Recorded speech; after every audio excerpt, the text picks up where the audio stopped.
Ко мне хочешь? Хоть тебя не видно? Салам всем! Вы, наверное, обратили внимание, что все наши видео можно разделить по двум параметрам. Отвлеченные видео о жизни в Узбекистане и видео с четкими инструкциями и подсказками. Сегодня у нас видеоинструкция, и мы рассмотрим вопросы, которые возникают у переезжающего на ПМЖ в Узбекистан. Вопросы актуализированы под текущий год и собраны в одном видео. Сколько можно находиться в Узбекистане без регистрации? Сколько можно вообще здесь находиться и нужна ли виза? Нужен ли ПЦР-тест при въезде в республику и зачем нужна регистрация в консульстве? Что нужно для перевоза домашнего животного? Как получить банковскую карту? Поговорим о ВНЖ и многое другое. Эти инструкции также будут полезны и обычным туристам, планирующим находиться в республике более 2 недель. Вы на канале «Едем жить в Узбекистан». Первый вопрос – это нужно ли регистрироваться в консульстве? Если кратко, то ответ нет. Даже в консульстве в Ташкенте отвечают релокантам, что это не обязательно. Что это дает? В случае бедствия на территории Узбекистана Российская Федерация понимает, сколько граждан оттуда нужно эвакуировать. Хотя вас и так эвакуируют, если нужно будет. Мы, например, не регистрировались в консульстве для лишних вопросов к нам со стороны Российской Федерации. И в Россию эвакуироваться мы не собираемся. Самый часто задаваемый вопрос – сколько я могу находиться в Узбекистане? Находиться вы можете сколь угодно, без необходимости выезжать за границу. Это установлено постановлением Кабинета министров номер 408 от 21.11.1996 года. Смотрите приложение 2.5 к постановлению. Но нужно оформить временную регистрацию, так как без нее вы можете находиться здесь всего лишь 15 дней за один заезд. Ваша временная регистрация по месту жительства является вашей постоянной визой. Не забывайте ее продлевать так, чтобы не было разрывов. В худшем случае будет наложен штраф в $300 при выезде с республики, а также поставить предупреждающий штампик в паспорт. Второе предупреждение и потом депортация. Подробности на сайте оставляю ссылку в разделе «Полезные ссылки» в описании под видео. Детям до 16 лет временная регистрация не нужна. Регистрацию лучше сделать не откладывая, не сжигая эти свободные 15 дней. Так как если вы планируете находиться в республике длительный срок, например, несколько лет, и тем более переезжать в другие города, то будете вынуждены делать ее в последующем день в день. Как получить временную регистрацию и что для этого нужно? Для этого вам нужно арендовать жилье и вместе с хозяином обратиться в любой паспортный стол, можно даже не обязательно вашего района. Многие релоканты рекомендуют обращаться не в паспортный стол, а в любое МФЦ, так как эти центры более новые и удобные. Если вы остановились в гостинице, то все необходимые обращения сделает за вас администрация отеля. Правда, в десятки раз дороже. Но могут обмануть, взять деньги и выдать недействующий документ. Не поленитесь проверить его через сайт по QR-коду самого документа. Проверяйте обязательно. Очень много случаев обмана, чтобы не попасть на штраф и штампик предупреждения. При оформлении новой регистрации по другому адресу старая тем же днем прекращает действовать автоматически. Сниматься с регистрации не нужно. Она или истекает по сроку, или перестает действовать при получении новой регистрации по другому адресу. Если вы планируете находиться здесь не как турист и зарабатывать, то необходимо сделать PINFL. Это местный ИНН, а также электронную подпись ЕИМЗО. Наличие этих двух документов сильно упростит вам жизнь здесь. Если вы планируете периодически снимать жилье, производить какие-то финансовые операции, получать товары по почте и тому подобное. PINFL и ЕИМЗО делается за 2 дня в любом паспортном столе любого района. Не обязательно в том, в котором вы проживаете, или же в МФЦ. И потом в любом центре оформления электронных подписей ЕИМЗО. Не забудьте, что для получения электронной подписи необходимо иметь с собой флешку, на которую вам ее запишут. Без флешки вас не примут. PINFL выдается один раз на бессрочный период. Электронная подпись выдается на 2 года и затем продлевается. Также тем, кто планирует находиться в республике более месяца, необходимо зарегистрировать e-mail-слот телефона.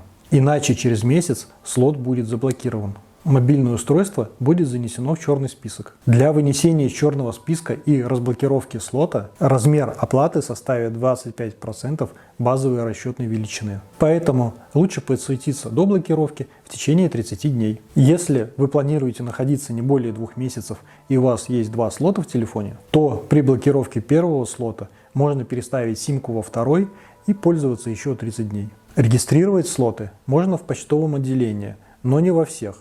Вот адреса тех, в которых это можно сделать в Ташкенте. С этого года появилась возможность дистанционной регистрации email-слота через сайт. Ранее такая возможность для экспатов не была доступна. Оплатить можно или банковской картой, или в ближайшем сервисе PayNet. Если пока еще не российской карты у вас нет. Есть нюанс. Заходить нужно не вот сюда и ниже вот сюда. Выбираем именно для нерезидентов, только так получится. Далее интуитивно все понятно. Забиваем требуемые данные и далее оплата. Если будете регистрировать через почту онлайн, то учтите, что есть способ обмана. Более подробно о том, как вас могут обмануть, забирая ваши деньги и не выполняя услугу, мы говорили вот в этом видео. Посмотрите его, я рассказывал в нем, как этого избежать и проконтролировать. Важный нюанс. На один паспорт единовременно можно зарегистрировать только один телефонный аппарат. Хоть с одним, хоть с двумя слотами. Если у вас два телефона, то второй останется без регистрации. Или же при покупке нового телефона вам придется снимать с регистрации старый телефон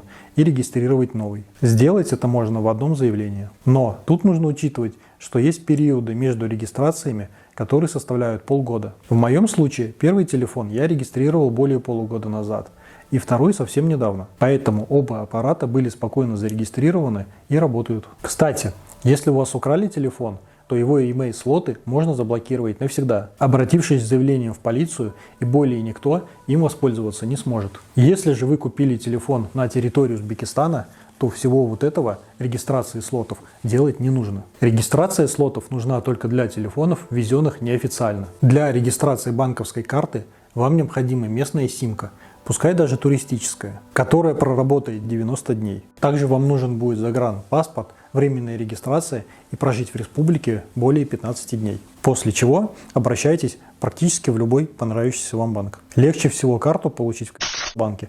Выдают карту на следующий же день после обращения. Меньше мороки с анкетами и отсутствие отказа 100%. Плюс, учитывая наплыв релокантов, банк сделал приложение, которое позволяет подать заявление на оформление карты онлайн. Временная туристическая сим-карта выдается на загранпаспорт и отработает 90 дней. Для получения постоянной сим-карты вам необходим PINFL и обращение в центральный офис оператора, которого вы выбрали. Но, естественно, загранпаспорт и временная регистрация. Эти документы нужны везде по умолчанию, чтобы вы не собирались оформлять. Можно временную туристическую превратить в постоянную, обратившись к вашему оператору сотовой связи и привязав ее к выданному вам PINFL до истечения 90 дней с момента ее приобретения. Давайте немножко подытожим, составим некий чек-лист. Первые же дни как можно скорее решайте вопрос с проживанием. Гостиница или квартира. И делаете регистрацию. Делается она за 20-30 минут с учетом очереди. Теперь у вас есть два документа, отталкиваясь от которых в республике можно оформлять все остальные документы. Кроме финансовых, для этого нужен PINFL. PINFL можно сделать в первый же день, имея регистрацию. Делается она также за 20-30 минут с учетом очереди, но выдан он будет только на второй день. Успеем сделать симку в первый день? Хорошо, но можно любой другой. Получили симку, идем в почту и пишем заявление на регистрацию email-слота. На второй день берем загранник, временную регистрацию, PINFL и идем делать электронную подпись. Почему во второй? Потому что PINFL выдают на следующий день. Можно, конечно, попросить, чтобы выдали в тот же день, но зачем так спешить? Через 15 дней можно подать заявление на банковскую карту. И на 16 или на 17 день она уже будет готова. Сейчас на улице минус 15, записываем видео. Конечно, у нас будет сюжет о том, как мы переживаем зиму в Узбекистане, он будет позже. Кот бедный мерзнет, жмется к нам целый день. Приходится его держать на руках. Вот. Целый день на руках у нас сидит. В квартире у нас, наверное, где-то плюс 11, плюс 12. Примерно вот так. Теперь у вас есть все документы, необходимые для постоянного проживания здесь. Для туристической поездки необходима лишь временная регистрация. И то, только если вы планируете находиться в Узбекистане более 2 недель. Если вы планируете посещать поликлинику, например, для открытия и закрытия больничного, то можете заранее сходить в нее и в регистратуре получить идентификационный номер и завести карточку, чтобы терапевта можно было без проблем вызвать на дом по месту регистрации и не переться потом с температурой на прием, как это было, например, у меня. На территории Узбекистана считается, что коронавируса нет. Соглашусь с политикой государства. Это уже рядовая болезнь, обжившаяся, как обычный грипп, по всей планете. Поэтому никаких ПЦР-тестов нигде сдавать не нужно. Не нужны никакие сертификаты о прививках. Но если вы переживаете, то здесь можно как бесплатно, так и платно сделать вакцину любого производителя и получить сертификат для предъявления, например, в ином государстве, где это еще до сих пор требуется. Обязательно ли медицинская страховка? Нет, не нужна. Более того, ее здесь нет. Лукавлю. Есть, но она здесь не работает. На практике применить ее нереально. Поэтому мне проще сказать, что ее здесь нет. О том, что нужно для перевозки домашнего животного, Ирина подробно рассказала вот в этом выпуске. Сейчас же пробежимся вкратце. Для ввоза животного в Узбекистан вам нужна справка по форме номер 1, которая выдается только в государственной ветеринарной инспекции. Оформляется за 2 суток до отъезда. Для въезда в Узбекистан питомца не обязательно чипировать, но обязательно для выезда из России. Для собак и кошек требует международный ветеринарный паспорт и сертификат по форме 5А, удостоверяющий, что животное здорово. Ветеринарные требования Узбекистана. Прививку от бешенства делают минимум за 30 дней до поездки в Узбекистан. Только в этом случае она будет учитываться при пересечении границ. Если животное уже прошло вакцинацию в этом году, то ее делать не нужно. Так, давайте по чек-листу, чтобы ничего не забыть. Первое. Дать средства от паразитов за 3 недели до вакцинации, если она требуется. Второе. Поставить питомцу чип и привить от бешенства инфекции. Можно делать одновременно. Третье. Оформить международный ветеринарный паспорт. Четвертое. До покупки авиабилета спросить перевозчика о возможности взять животное на конкретный рейс. Уточнить размеры сумки для питомца в салон. Купить билет себе и оплатить перевоз питомца. Седьмое. Получить в госветклинике свидетельство, которое подтверждает, что питомец здоров. Выдается за 1-2 дня до отъезда и действует 5 дней. Подробно смотрите наше видео, там очень много подводных камней, в том числе на этапе подготовки животного. Что нужно знать по прилету в республику? Пользуясь такси или договариваясь с местными водителями, ориентируйтесь по стоимости Яндекс.Такси, иначе вы будете ездить втридорога. Особенно это касается такси у аэропорта. Там можно уехать и в 10 раз дороже. Самый комфортный и выгодный вариант – приложение Яндекс.Такси с оплатой наличными. Средняя цена поездки от 2 до 3 долларов. Приложение отключите оплату картой, так как на такие заказы таксисты не поедут, оплата только наличными. Еще учтите, что если у вас собака, то таксиста здесь об этом нужно предупреждать заранее, даже если у него отмечено, что он не против перевоза домашних животных. Зачастую сами таксисты не знают, что у них отмечено, а собака здесь религиозно считается грязным животным. И очень мало таксистов соглашаются к их перевозу. Кстати, в метро здесь запрещено провозить домашних животных. Если вам нужно делать нотариально заверенные документы, доверенности, завещания и тому подобное, учтите, что их можно сделать у обычного узбекистанского нотариуса. На основании Минского соглашения выданные здесь доверенности имеют такую же силу, как и российские. Вот наименование этого документа. Единственное, что нужно учесть, это то, чтобы документ сделали на русском языке. И желательно его текст принести на флешке, чтобы не пришлось потом делать перевод и повторно заверять перевод у этого же нотариуса. В Узбекистане вы сможете получить автомобильные права. Для этого нужно пройти обучение в автошколе. И займет оно 3 месяца. Стоит 150-200 долларов. Учиться можно дистанционно и в любой удобной для вас автошколе. Затем сдача теории в государственном экзаменационном центре. Пошлина на теорию и на площадку 15 долларов за первую попытку. Повторные по 25 долларов. В город выезжать не нужно. Все сдается на площадке. Если не сдал, пересдача через 7 дней. И так пока не сдашь. Если у вас есть российские права категории Б и С, то открыть остальные категории можно без обучения. Да, российские, белорусские и украинские права здесь действуют без ограничений. На личном автомобиле пребывать в стране можно 90 дней в течение календарного года. Если, например, вы въехали в октябре, то в январе срок аннулируется, и вы можете пребывать еще 90 дней. Далее, если вы находитесь здесь более 90 дней, то платить нужно за каждый день. Стоимость разная, зависит от характеристик машины. Базовая расчетная величина в Узбекистане на 2023 год составляет 300 тысяч сум. Формула расчета запущена здесь. Все подробности вы можете узнать в отделении таможенного контроля по номеру. Добавочный номер специалиста. Давайте посчитаем на средний автомобиль мощностью 125 лошадиных сил с просрочкой пребывания здесь на 1 день. В транспортном видео ранее я перепутал коэффициент 0,7 и 0,7% и неправильно посчитал. Сейчас мы эту ошибку исправили. Если находиться на авто оставшиеся 9 месяцев, то это $6480 за год. Выгоднее, конечно, растаможить свое авто или купить здесь новый. Есть возможность обойти растаможку, оформив автомобиль на организацию, на ООО. Но это проблемно, и немногие так делают. Принимают ли в Узбекистане карты МИР? С 23 сентября 2022 года оплата по картам МИР отключена. Не оплатить, не снять деньги вы не сможете. Берите с собой наличные или пользуйтесь сервисами по переводу денег. Карты Visa и MasterCard, выпущенные в РФ, также не работают. В стране суммовые и долларовые банкоматы. Долларовых очень мало, в Ташкенте буквально штук 15. Через эти банкоматы можно обменять сумм на доллары. Но стоит учитывать, что на снятие или на внос денег в банкоматах комиссия 1%. То есть на обмен через банкомат уйдет 2%.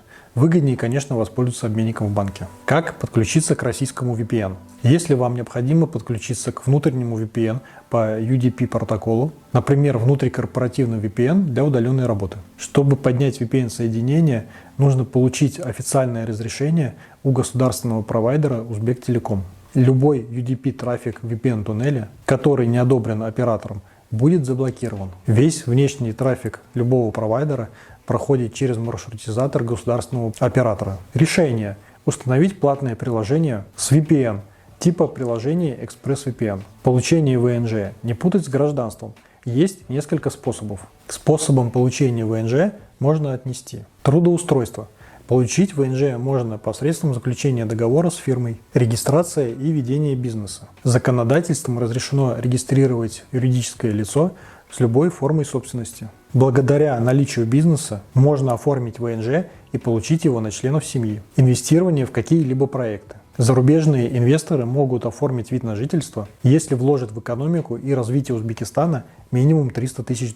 Под этим могут подразумеваться различные проекты. Строительство. Вклад средств в развитие экономики. Переезд к близким членам семьи, имеющим гражданство Узбекистана. От родственников нужно поручительство и приглашение, которое дает основание для получения вида на жительство на 3 года. Заключение брака с гражданином страны. Вступая в брак с гражданином или гражданкой Узбекистана, супруг или супруга могут оформить ПМЖ, а прожив вместе 3 года, получить гражданство. В случае распада брака льгота теряется. Обучение в вузах Узбекистана. Учеба в Узбекистане занимает не последнее место по качеству образования среди других стран. При оформлении разрешения на временное проживание российскому студенту потребуется подписанный обеими сторонами договор об обучении с указанной в нем информацией о сроке обучения, его стоимости, а также выбранной профессии. Изначально студент получает ВНЖ на год, затем его необходимо продлевать. Такой ВНЖ впоследствии может стать постоянным, если студент решит остаться и здесь работать. Получение статуса беженца. Как правило,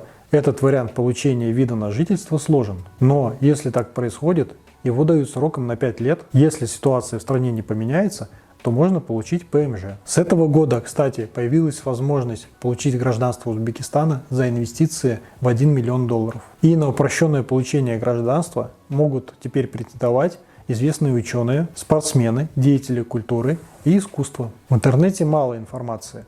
Сайты полупустые, не ведутся иногда по полгода. Электронной почты узбекистанцы также пользуются мало. Здесь все устроено по-другому. Здесь все в Инстаграме и Телеграме. Ищите название нужного заведения в интернете, затем смотрите контакты на их сайте и ищите их в Телеграме для связи с ними. Или же сразу ищите их в Телеге и в Инсте. Найти какого-то специалиста, записаться к врачу, что-то уточнить у магазина. Все это быстрее сделать через Телеграм. Друзья, мы ищем организации для размещения рекламы на нашем канале. Если ваши услуги тематически совпадают с нашей идеей и востребованы нашими зрителями, то ваша реклама на нашем канале будет наиболее эффективна. Мы рекомендовали риэлторов и транспортную компанию, и поток клиентов с нашего канала к ним значительно возрос. Плюс мы реально помогли зрителям найти жилье и сэкономить на перевозе вещей. Кстати, контакты наших полезных для вас партнеров в описании под видео. Если ваше направление – это туризм, гостиницы, дачи, курорты, любой сервис для приезжающих и все, что связано с помощью и услугами для экспатов из русскоговорящих стран, то реклама, данная на этом канале, будет наиболее эффективна. Мы не хотим слепо давать любую рекламу, лишь бы заработать что-то, а только проверенные лично нами сервисы, которые будут полезны именно переезжающим или туристам. Мы не хотим подводить наших зрителей и быть максимально полезными именно для них. Я напоминаю, что у нас теперь помимо прямого платного чата со мной, для консультационной помощи переезжающим или просто желающим пообщаться со мной, есть бесплатный телеграм-канал с интересной информацией об Узбекистане, о готовящихся видео и так далее. Телеграм-канал у нас ведет Кристина и Ирина. Я в этом телеграм-канале не нахожусь. Общаться вы со мной можете только через платный телеграм-чат. Но они дают очень много полезной информации и помогают в своем телеграм-канале. Также, если вы переезжаете в Узбекистан или уже переехали, в описании под видео вы сможете найти полезные для вас ссылки. Если это видео было вам полезно и интересно, не забудьте поставить лайк и написать какой-нибудь комментарий для поддержки канала.